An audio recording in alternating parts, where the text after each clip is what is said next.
Timur. Oleh karena itu, Kementerian Transmigrasi secara khusus dihidupkan kembali, dipisah dari desa dan daerah tertinggal. Ini bukan tanpa tujuan, karena beliau punya tujuan ataupun punya visi agar Kementerian Transmigrasi ini bisa membantu mempercepat pembangunan ekonomi di sejumlah kawasan, termasuk diantaranya kawasan Indonesia Timur, agar bisa direncanakan dan dijalankan program-program transmigrasi.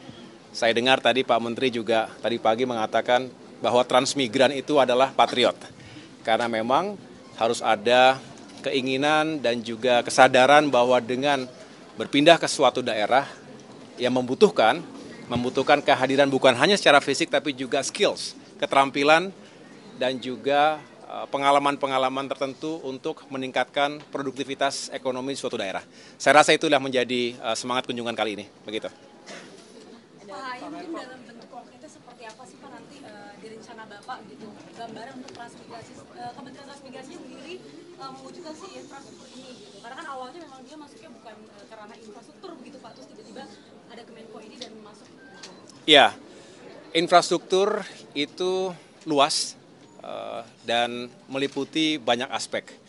Kita ingin pembangunan infrastruktur yang merata di seluruh wilayah juga bisa menghadirkan sentra-sentra pertumbuhan ekonomi baru atau memperkuat apa yang sudah ada. Banyak sekali sebetulnya daerah-daerah potensial yang sulit berkembang karena infrastruktur atau fasilitas publiknya tidak memadai, tidak mendukung terciptanya produktivitas, apalagi daya saing.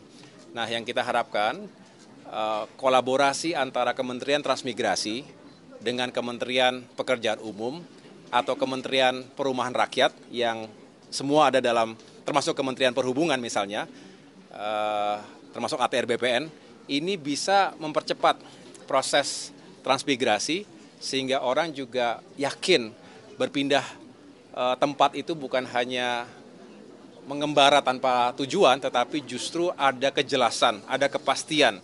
Karena disiapkan infrastruktur yang mendukung, bukan hanya kehidupan, tapi juga pekerjaan dan produktivitasnya.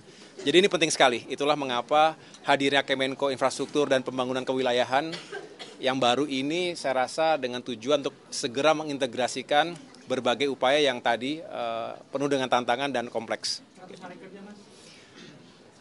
Siapa? 100 hari kerjanya. 100 hari kerja tentu tidak bisa saya jelaskan di hari kedua ini. Saya sedang merapikan terlebih dahulu. Nanti pada saatnya saya akan laporkan dan saya akan sampaikan kepada publik apa saja yang menjadi target-target pencapaian jangka pendek.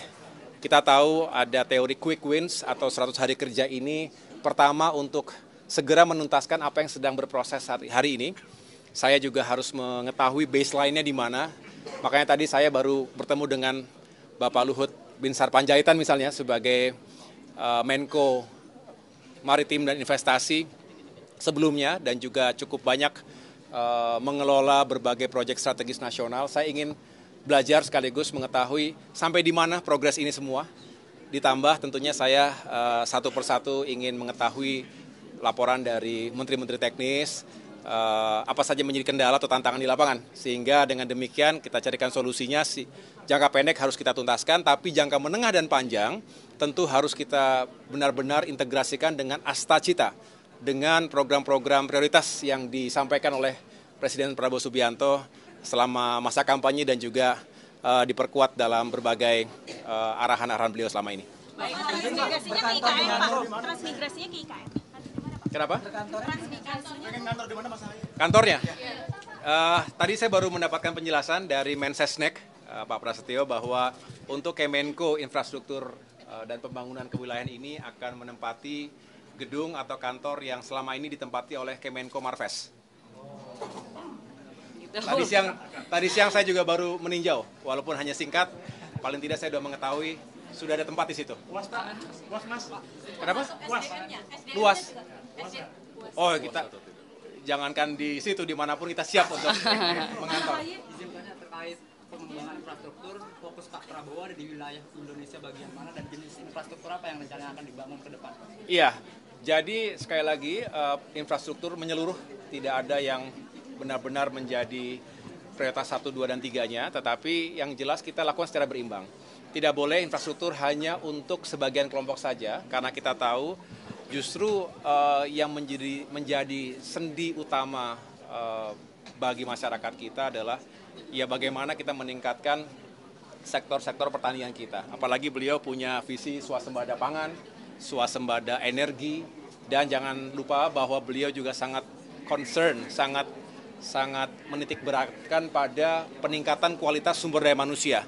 Jadi artinya pembangunan infrastruktur menunjang sektor pendidikan, sektor pelayanan publik, pelayanan kesehatan, termasuk juga peningkatan kesejahteraan, artinya ekonomi rakyat termasuk para pelaku UMKM itu bisa semakin berdaya. Artinya infrastruktur bukan hanya megah yang besar-besar, yang monumental, tapi juga infrastruktur desa untuk bisa membantu para petani kita, nelayan kita juga lebih produktif.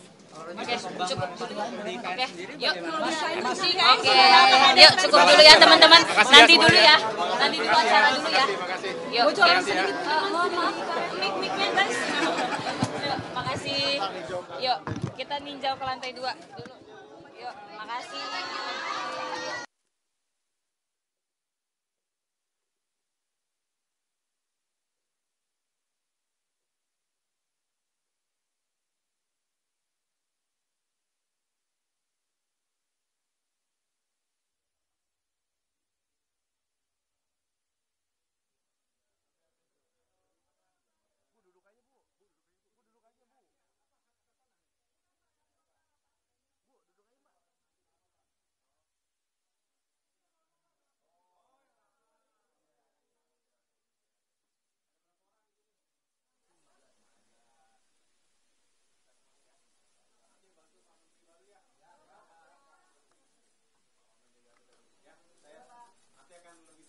Mas, kamera mas.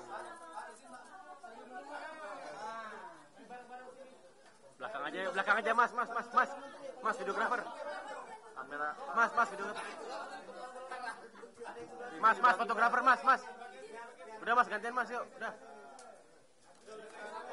Ayo gantian mas. Uy.